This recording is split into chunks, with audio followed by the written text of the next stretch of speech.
If you struggle with anxiety, worry is likely a part of your daily experience. Do you worry that perhaps you worry too much? Do you understand the purpose of worry and what triggers it? If you've got questions, I have at least a few of the answers. Welcome back to Savvy Psychologist.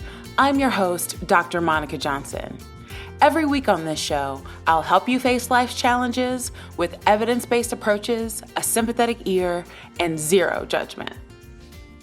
What is worry? Worry is a cognitive process. Some have said that worry lives in the mind and anxiety lives in the body. Worry typically involves anticipating and focusing on future events. On the healthier end of the spectrum, worry can be seen as mental planning. One may worry about a potential future scenario in an effort to predict negative outcomes and be prepared for probable eventualities. However, you and I both know that's not typically how your worry plays out. It may start out sensible, but it eventually hits Mad Hatter levels of nonsense. There are a few main triggers of worry. The first is new or unfamiliar situations. You hear it all the time. We all hate change. Many of us would prefer to stay in a negative but known situation than to approach an unknown and potentially pleasant scenario. No matter how big or small, new situations can lead to big worries. You could be thinking of joining a yoga class for the first time, and your first thought can be, what if I don't know all the positions? This can be enough to get you to avoid joining the class altogether or make the decision that you need to read 5 books on yoga before you get started so you don't seem like a novice. Another trigger for worry is ambiguous situations. You've had these moments happen in your life. An example of this would be the "can we talk" moment. It doesn't matter if it's your mama, your boss, or your priest. When someone asks to talk, you instantly start to worry. Did I remember to take the trash out?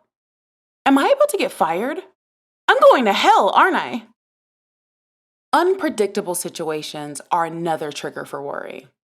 These are events where you can't be certain about the outcome, like the outcome of a job interview, a test, or if your favorite team is going to win the World Series.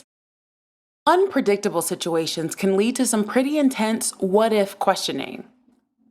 What if I say the wrong thing in the interview? What if I don't understand the right material? You could see how on the healthier end of the spectrum, this could be helpful. For example, having a little worry about my test can motivate me to actually study versus partying all night. However, too much worry means that we spend all of our actual energy on the worry thought, and it distracts us from actually engaging with the problem. For instance, you could be so worried about getting an A that you can't focus on studying. Now that we know what triggers it, let's talk about the basic components of worry. The first is that worries usually involve what ifs. If you missed my episode on how to win the what if game, go back and listen to that one after you're finished up here. When we are triggered to worry, we will ask a series of what if questions that never leads us anywhere good. This leads me to my next component. Worries are always negative. I have never had someone sit down in my office and say, I'm worried I'm going to have a wonderful time on this date, period. Now, I have had someone say, I'm worried I'm going to have a wonderful time on this date because it means I may have let down my defenses and fall in love, which is super scary, and I don't think I'm ready for that. If our worries were correct even half of the time, we would have a far more bleak existence. You may have already guessed it, but another component of worry is that it's future-focused. This makes sense. The future is unpredictable and ambiguous and unfamiliar, and the further you go into the future, the more those things become true. I could reasonably tell you what is going to happen to me in a few hours. less so in a few days.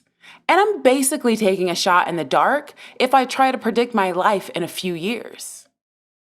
I grew up in a town of 706 people, and now I live in the most populous city in the US.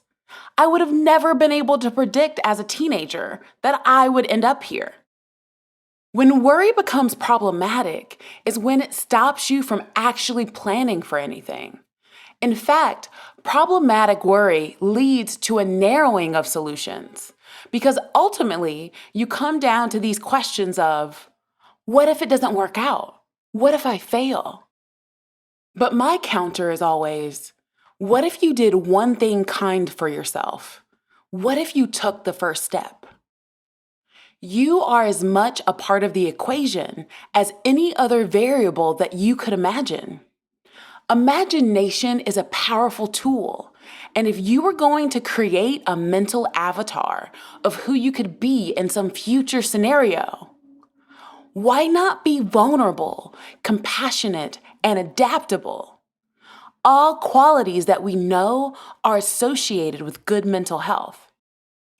So the next time you catch yourself worrying, what I would like for you to do is imagine yourself as a capable person and think through one step you would take in that scenario and then do it. You might find that you succeed, or you may find that one failure isn't enough to take you out. Either way, it's a win because you approached the hard thing. What qualities do you want your mental avatar to possess? You can contact me via Instagram at KindMindPsych or via my email at psychologist@quickanddirtytips.com. The Savvy Psychologist is a Quick and Dirty Tips podcast. It's audio engineered by Steve Rickyberg with script editing by Brandon Getchis. Our podcast and advertising operations specialist is Morgan Christensen. Our digital operations specialist is Holly Hutchings. And our marketing and publicity associate is Davina Tomlin. Follow Savvy Psychologist on Apple Podcasts, Spotify, or wherever you listen to podcasts. That's all for this episode of Savvy Psychologist. Thanks for listening, and I'll see you next week.